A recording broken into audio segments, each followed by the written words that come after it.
नमस्कार दोस्तों, आप सभी का स्वागत है सार्थक क्लासेस पे। आज मैं फिर से महत्वपूर्ण प्रश्नों का संग्रह आप लोगों के लिए उपस्थित लेके हुआ हूँ।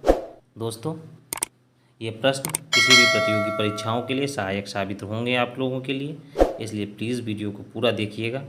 दोस्तों, चलिए आज के प्रश्नों की तरफ चलते हैं। पहला प्रश्न है, हड़प्पा की खोजकर्ता कौन थे? तो दया राम साहनी। इन्होंने 1921 में इसकी खोज की थी। और हड़प्पा की नगर मोहनजोदड़ो की खोजकर्ता को अगर बारे में पूछे तो राखल दास बनर्जी 1922 में। लोथल की खोज रंगनाथ राव। और अगला प्रश्न, उपनिषदों की विषय वस्तु क्या है? तो रहस्यात्मक ज्ञान एवं दर्शन। और अगला प्रश्न, बुद्ध के जन्म के का प्रतीक चिन्ह क्या है? तो कमल का फूल। अगर बुद्ध से संबंधित और चिन्हों के बारे में पूछे तो गृह त्याग के समय का घोड़ा, ज्ञान प्राप्ति के समय बोधि वृक्ष और मृत्यु के समय का स्तूप। इसको आप ध्यान दीजिएगा। अगला प्रश्न, सिकंदर के आक्रमण के समय मगध पर किसका शासन था?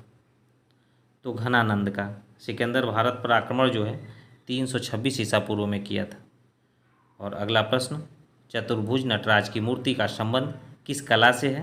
तो चोल कला से। चोल वंश के संस्थापक के बारे में बता दूं तो विजया चोल थे, जिन्होंने 850 ईस्वी में इसकी स्थापना की थी। अगला प्रश्न, किस सल्तनत कालीन शासक ने ब्राह्मणों पर जजिया कर लगाया था? तो फिरोज शाह तुगलक। ये तुगलक वंश का तीसरा राजा था जिसने ये कार्य किया था। चलिए अगला प्रश्न, विक्रमशिला विश्वविद्यालय की स्थापना किसने की? तो धर्मपाल ने। धर्मपाल ने 775 ईस्वी से 800 ईस्वी के बीच में इसकी स्थापना की थी।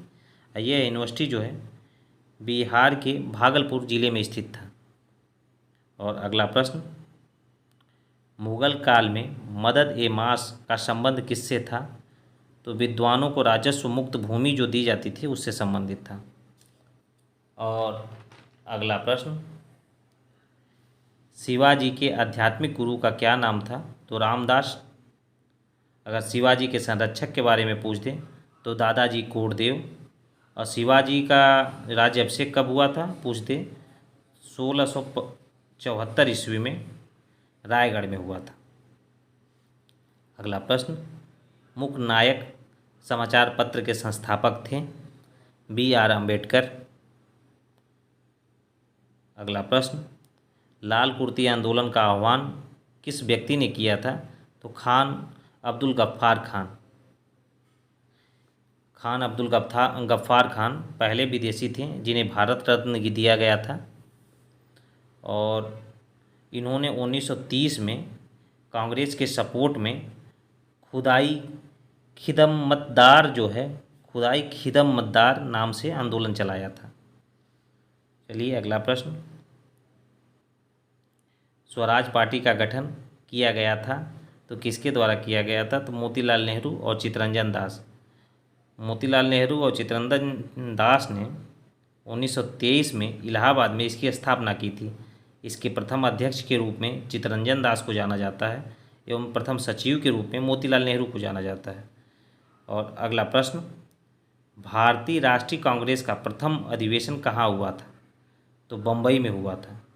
यह अधिवेशन 1885 में हुआ था। गोकुल दास तेजपाल संस्कृत विद्यालय में हुआ था ये। और इसके संस्थापक जो हैं, जैसे कांग्रेस के संस्थापक A.O. ह्यूम, और प्रथम अधिवेशन जो हुआ था उसका अध्यक्ष व्योमेश चंद्र बनर्जी। और जो प्रथम अधिवेशन हुआ था उसमें 72 प्रतिनिधियों ने भाग लिया था। इसको आप ध्यान दीजिएगा। चलिए चलते हैं अगले प्रश्न की तरफ। मद्रास महाजन सभा के संस्थापक थे तो G.S. अय्यर, आनंद चार्लू, M. वीर राघवाचार्य। 1884 में इसका स्थापना हुआ था। और अगला प्रश्न, किस मुगल शासक का 1713 में बिहार में राज्याभिषेक हुआ था? तो फर्रुखसियर, जिसे हम लोग घृत कायर के नाम से भी जानते हैं। और अगला प्रश्न, अशोक मेहता समिति किससे संबंधित है? तो पंचायत राज से। यह इस समिति का जो गठन है 1977 में हुआ था और 1978 में इसने अपनी रिपोर्ट जो है केंद्र सरकार को सौंपी थी। और इस समिति में 2 स्तरीय पंचायती राज व्यवस्था की सिफारिश की गई थी। इसको आप ध्यान दीजिएगा। अगला प्रश्न, वनों के संरक्षण एवं संवर्धन से संभावित क्रिया क्या कहलाती है? तो सल्वीकल्चर। अगला प्रश्न, थायरोक्सिन हार्मोन्स की अधिकता के कारण होने वाला रोग कौन सा है? तो ग्रेव्स रोग। इस रोग में जो है मानव की जो है प्रतिरक्षा प्रणाली जो होती है वो मानव के शरीर पे ही हमला कर देती है। और यदि पूछ देती कि थायरोक्सिन की कमी के कारण कौन सा रोग होता है तो इसको ग्वाइटर बोलते हैं, जिसे घेंघा रोग के रूप में हम लोग जानते हैं। अगला प्रश्न, काला आजार किससे फैलता है? तो बालू मक्खी से। यह एक संक्रामक बीमारी है जो प्रोटोजोआ जनित रोग है। अगला प्रश्न, प्रकाश संश्लेषण के माध्यम से कुल स्थिरीकरण कार्बन डाइऑक्साइड का लगभग आधा भाग पृथ्वी पर कौन स्थिरीकृत करता है? तो शैवाल। अगला प्रश्न, समतल दर्पण द्वारा बनने वाला प्रतिबिंब कैसा होता है? तो वह प्रतिबिंब जो है आभासी होता है, वस्तु के बराबर होता है और सीधा होता है। अगला प्रश्न, पारिस्थितिकी तंत्र का कौन सा घटक जैविक और अजैविक घटकों के बीच मध्यस्थ के रूप में कार्य करता है? तो उत्पादक। अगला प्रश्न, दूर दृष्टि दोष में प्रतिबिंब कहाँ बनता है? तो रेटिना के पीछे बनता है। दूर दृष्टि दोष में व्यक्ति को पास का जो वस्तु होता है स्पष्ट दिखाई नहीं देता है। इसके उपचार के लिए उत्तल लेंस का प्रयोग किया जाता है। अगला प्रश्न, ब्लड बैंक में रक्त किस रसायन के साथ मिलाकर रखा जाता है? तो सोडियम नाइट्रेट एवं डेक्सट्रेट के साथ। अगला प्रश्न, तापमान का यसाई मात्रक क्या होता है? तो केल्विन होता है। अगला प्रश्न, रक्त का थक्का बनने में कौन सा विटामिन सहायक होता है? तो विटामिन के। खुला रुधिर परिसंचरण तंत्र पाया जाता है? तो तिलचट्टा, कीट एवं मकड़ी आदि में पाया जाता है। अगला प्रश्न, पारिस्थितिकी तंत्र में ऊर्जा का मुख्य स्रोत क्या होता है? तो सौर विकिरण। अगला प्रश्न, संविधान के किस अनुसूची में राज्यसभा के लिए राज्यों व संघ राज्य क्षेत्रों में सीटों के आवंटन का वर्णन किया गया है? तो चौथी अनुसूची में। अगला प्रश्न, भारतीय संविधान में भाग 4 कब शामिल किया गया? तो 1976 में। मूल कर्तव्यों का उल्लेख 4 क में है। 42वें संविधान संशोधन के द्वारा इसे संविधान में जोड़ा गया था। अगला प्रश्न, संघ की कार्यपालिका शक्ति राष्ट्रपति में निहित होती है और वह इसका प्रयोग संविधान के अनुसार स्वयं या अपने अधीनस्थों के द्वारा करेंगे। इसका वर्णन कहाँ पे है? तो अनुच्छेद 53 में। अनुच्छेद 52 में क्या है? राष्ट्रपति का प्रावधान। और अनुच्छेद 54 में राष्ट्रपति का निर्वाचन। अगला प्रश्न, किस संविधान संशोधन को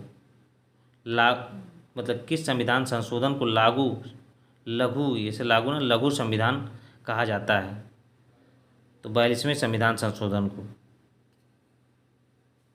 अगला प्रश्न, 2 राज्यों के बीच जल विवाद को किस अनुच्छेद के द्वारा सुलझाया जाता है?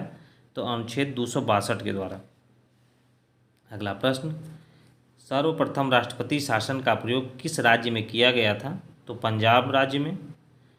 ये 1951 में ये घटना हुई थी।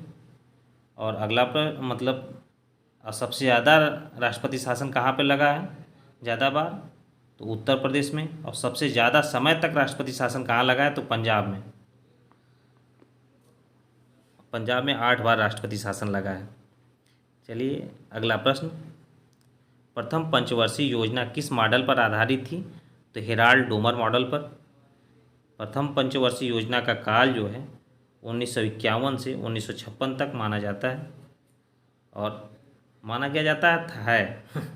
और अगला प्रश्न, आरबीआई द्वारा मौद्रिक नीति के रूप में क्या अपनाया गया है? तो खुले बाजार की प्रक्रिया। और अगला प्रश्न, आरबीआई विभिन्न व्यावसायिक बैंकों को कुल जमा का आरक्षित भाग अपने पास जमा करवाता है, वह राशि क्या कहलाती है? तो नगद आरक्षित अनुपात, जिसे हम लोग CRR कहते हैं, कैश रिजर्व रेशियो।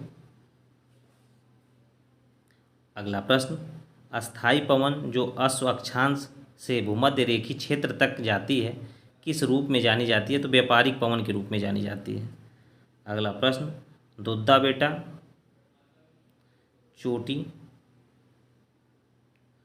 किस पर्वत श्रृंखला पर स्थित है? तो नीलगिरी पर्वत श्रृंखला पर स्थित है। यह नीलगिरी पर्वत श्रृंखला की सबसे ऊंची चोटी है। और अगला प्रश्न, सर्दियों की शुरुआत में तमिलनाडु के तटीय क्षेत्रों में वर्षा का क्या कारण है? तो उत्तर पूर्व मानसून जो है कारण है। दरअसल भारत में होता क्या है कि दक्षिण पश्चिम मानसून जो है अप्रैल से सितंबर तक एक्टिव होता है, और यही मानसून हिमालय के पर्वत श्रृंखलाओं से टकरा कर जब वापस लौटता है तो ये तमिलनाडु के क्षेत्रों में सर्दियों में आके वर्षा करवाता है। तो इसे हमें हमारे देश में लौटता हुआ मानसून या उत्तर पूर्व का मानसून के नाम से जाना जाता है। चलिए अगला प्रश्न,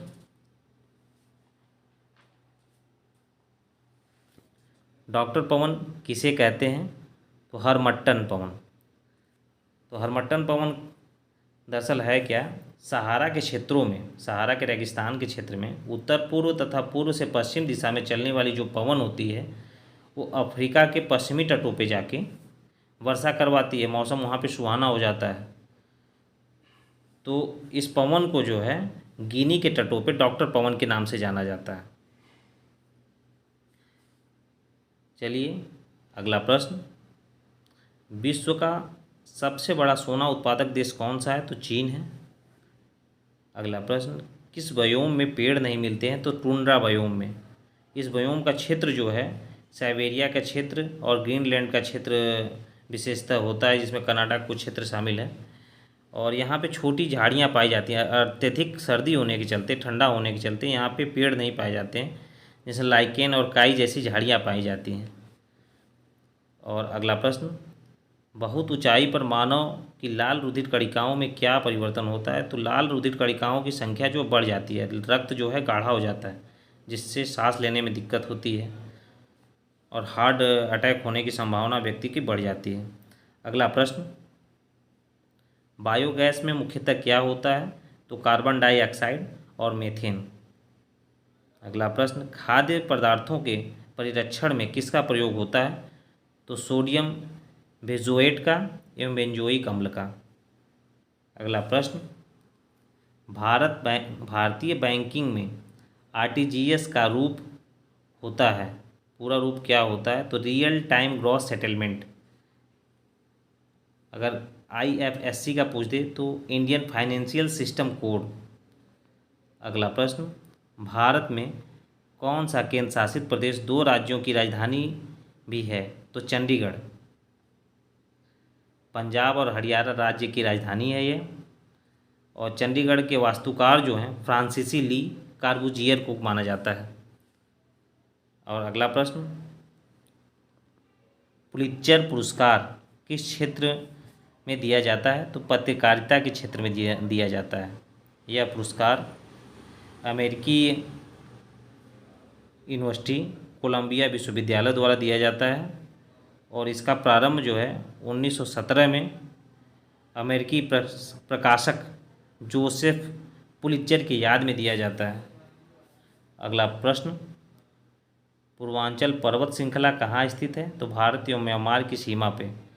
यह पर्वत श्रृंखला जो है भारत और म्यांमार के विभाजक के रूप में कार्य करती है। इसे कभी आप उत्तर प्रदेश और बिहार में मत समझिएगा, क्योंकि पूर्वांचल क्षेत्र जो है उत्तर प्रदेश बिहार के क्षेत्र भोजपुरी क्षेत्रों को माना जाता है, तो उसके नाम से आप पूर्वांचल पर्वत श्रृंखला को मत समझिएगा। धन्यवाद दोस्तों। अगर वीडियो आपको अच्छा लगे तो प्लीज़ वीडियो को लाइक, सब्सक्राइब और शेयर जरूर करिए। धन्यवाद।